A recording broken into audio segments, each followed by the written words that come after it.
इस वीडियो को आप एफएम के नज़रिया से सुनिए, क्योंकि यह वीडियो सिंपल तरीका है। अगर आप इसको वीडियो के माध्यम से देखना चाहते हैं तो आप देख सकते हैं। अगर आप ज़्यादातर से इसको लीड लगा के या फ़ोन को एकांत जगह में रख के सुनेंगे तो आपको ज़रूर फ़ायदा मिलेगा, क्योंकि आप बस इस रिकॉर्डिंग को ध्यान से ज़रूर सुनें। देखा जाए तो लोगों को सुपन दोष ज्यादा होता है। उम्र के हिसाब से देखा जाए तो भाई सुपन दोष की तो हालत मत पूछो, क्योंकि जब मैंने किसी व्यक्ति से पूछा क्या भाई आपको भी सुपन दोष होता है, तो उस व्यक्ति ने सीधे मेरे से हाँ कर दिया। बोला भाई मेरे को रात में सुपन दोष हो जाता है, अगर मैं दिन में भी सो जाऊं तो मेरे को भी सुपन दोष हो जाता है, क्योंकि ये ज्यादातर नवयुवकों को होता है, उम्र के हिसाब पर होता है। अगर आपकी उम्र के हिसाब पर होता है तो आपको पता है काफी परेशानी बढ़ जाती है। जो शरीर में खान पीन खाते हैं वह भी नहीं लगता है, क्योंकि वह सुपनदोष में निकल जाता है। बीज हमारे दो तरीकों से निकलता है, जैसे ही हम एक हस्तमैथुन की क्रिया से बीज निकल जाता है और दूसरा अपने आप बीज निकलता है, क्योंकि हमको यही तो सुधारना है। तो आप इन चीजों को कैसे सुधार सकते हैं आज इस वीडियो में हम आपको बताएंगे। और सबसे पहली बात होती है बीज का निकलना। अगर आपका बीज निकल जाता है तो भाई वह बीज तो हमारी संतान उत्पत्ति के लायक होता है। अगर वही बीज हम हस्तमैथुन की क्रिया से निकाल देंगे तो हमारी संतान उत्पत्ति के लायक बीज नहीं बचेगा। और सबसे पहले आपको ध्यान देना है, और यह बीमारी बहुत तेजी से फैल रही है हस्तमैथुन की, और आप समझ नहीं सकते, यह आपको अंदर से खोखला कर देती है। सुपन दोष से कैसे बचें ये हम आपको अभी बताना स्टार्ट करते हैं। ऐसे लोगों का संग ना करें जो हस्तमैथुन करते हैं। बीज का मुख्य उद्देश्य बच्चे का जन्म है। अगर आप बीज निकालते हैं तो यह बच्चे का जन्म होता है, भाई इसको मत निकालो। सुपन दोष को रोकने के लिए तुरंत आपको हस्तमैथुन पूरी तरह से बंद करना पड़ेगा। ब्रह्मचर्य का अपना ही उच्च स्थान है। उन युवा लड़कों पर नजर डालिए जो ब्रह्मचर्य का पालन करते हैं, वो उनके चेहरे पे तेज और एकदम बलवान होंगे। और जो हस्तमैथुन का कारण करते हैं, यानी वो हस्तमैथुन करते हैं, उनके चेहरे पर नजर डालिए, एकदम उदासी से और तुड़मुड़े से खड़े होंगे, मानो उन पर एक बीमारी छा रही होगी। अगर उनके पास एक मक्खी भी ला दी ना जाए तो उन पर वह नहीं मरेगी। और आप इन दोनों की तुलना करके जरूर देखना। अगर आप संतुलित एवं नियमित आहार, अगर आप आहार अच्छा नहीं लेंगे तो आपके भाई बहुत परेशानी आ सकती है। जिस प्रकार से सुनिए, कामोत्तेजना बढ़ाने वाला भोजन बंद करें। बहुत अधिक नमकीन भोजन, बहुत मसालेदार भोजन से बचें। बहुत अधिक गर्म भोजन से बचें। आप ज्यादा मसालेदार भोजन मत खाइए, आप ज्यादा गर्म भोजन मत खाइए, आपको उन पर ध्यान देना है। अपने खाना पकाने से गरम मसाले का उपयोग करने से बचें। अगर आप गरम मसाला डालते हैं तो भाई उससे बाल बाल बचे। और बहुत खट्टे स्वाद जैसे इमली या कच्चे आम, चटनी आदि से बचें। अगर आप ये चटनी पटनी खाओगे तो भाई तुम पूरे खटनी हो जाओगे। मांस और शराब से बचें। जो लोग कहते हैं कि मांस से हमारी शक्ति बढ़ती है, वे गलत है। केवल शरीर में चर्बी बढ़ता है, ताकत नहीं। असली ताकत तो हमारे ब्रह्मचर्य एवं संकल्प में है। और आप ध्यान से इन चीजों पर ध्यान दीजिए।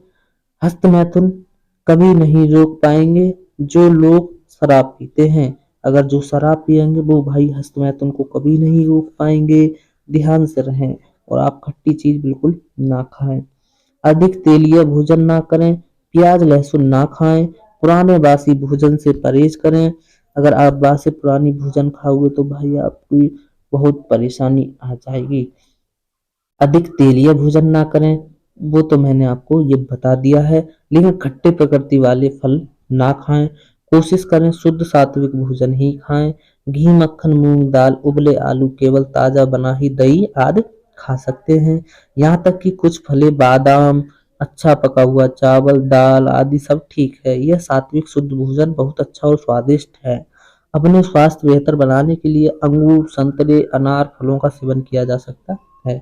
यदि आप गर्म दूध पी के तुरंत सो जाते हैं तो यह सुपरडोज का कारण बन सकता है। आप गर्म दूध को ना पिए और सुपरडोज का कारण नहीं बनेगा। सुबह 4 बजे उठें। अगर जो ब्रह्मचर्य रहना चाहते हैं वो 4 बजे नहीं उठे तो आप समझ लें ब्रह्मचर्य कभी नहीं रह पाएंगे। यह ब्रह्मचर्य में 4 बजे का मेन हिस्सा होता है, क्योंकि आपको इन पे ध्यान देना पड़ेगा। जैसे ही आप सुबह 8 या 9 बजे तक सोते हैं, सुपन दोष पर नियंत्रण कभी नहीं कर पाएंगे। सूर्य उगने के बाद सोते रहने से आपकी आंतरिक शक्ति कम होने लगती है। सुबह 4 बजे से 6 बजे तक का समय आंतरिक शक्ति उत्पन्न करने के लिए दिन का एक बहुत ही महत्वपूर्ण समय है। सुबह 4 बजे से 6 बजे तक के बीच सोने वाला व्यक्ति कभी ब्रह्मचारी नहीं रह सकता। यह एक सच्चाई है। सुबह उठकर तांबे के बर्तन में रखा पानी पिए। छोटा गिलास बल्कि कम से कम आधा 1 लीटर पानी पिए। वृद्धासन में बैठे और पानी पिए। फिर थोड़ी देर टहलें और फिर सोच स्नानार्थ के लिए बाथरूम जाएं, क्योंकि आपको इन पर ध्यान देना पड़ेगा। व्यायाम और प्राणायाम। ब्रह्मचर्य रहने के लिए आपको सबसे महत्वपूर्ण व्यायाम और प्राणायाम पे बहुत ध्यान देना पड़ेगा।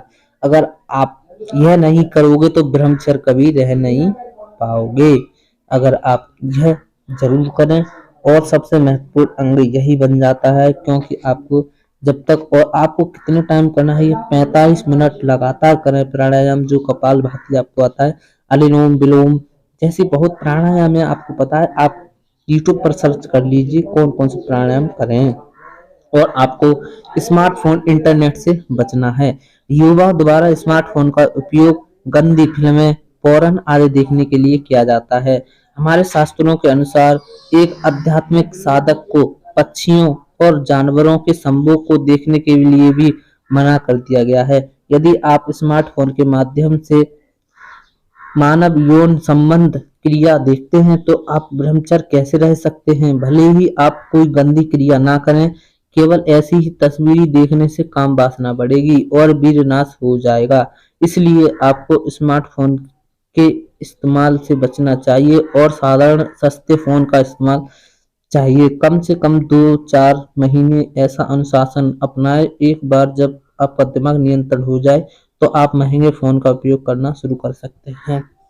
आपको स्मार्टफोन इसलिए नहीं दिया जाता कि आप पोर्न देखिए, आपको अच्छी सच्चाई वाली चित्र देखिए। आप गंदे चित्रों को देखेंगे तो भाई क्या होगा। और गंदी पुस्तकें ना पढ़ें। यदि आप अश्लील साहित्य पढ़ना जारी रखेंगे तो आपको विश्वास से कोई नहीं बचा सकता, विनाश से कोई नहीं बचा सकता, ब्रह्मा भी नहीं। यह एक बड़ी गलती है जो आप सभी युवा कर रहे हैं। वे अकेले बैठकर ऐसी चीजें देखते हैं। हमें कभी भी स्त्री के सेक्स आदि विषय पर चर्चा नहीं करनी चाहिए, क्योंकि ये चर्चाएं हमारे मन पर प्रभाव डालती हैं। वे हमारे भीतर इच्छा के अग्नि को प्रज्वलित करती हैं और वीर के विनाश का कारण बनती हैं। इस वीडियो में आपके लिए इतना। यह वीडियो कैसी लगी कमेंट में जरूर बताएं और चैनल पर नए तो चैनल को सब्सक्राइब करें और कमेंट जरूर मारें। कौन सी उम्र में आपको सुपन दोष होता है, कितनी उम्र है आपकी और आपको कोई तकलीफ है सुपन दोष के बारे में XYZ, तो आप मेरे को कमेंट में जरूर बताएं। मैं इसके लिए आपके साधन जरूर लेके आऊंगा। लव यू, थैंक यू, धन्यवाद।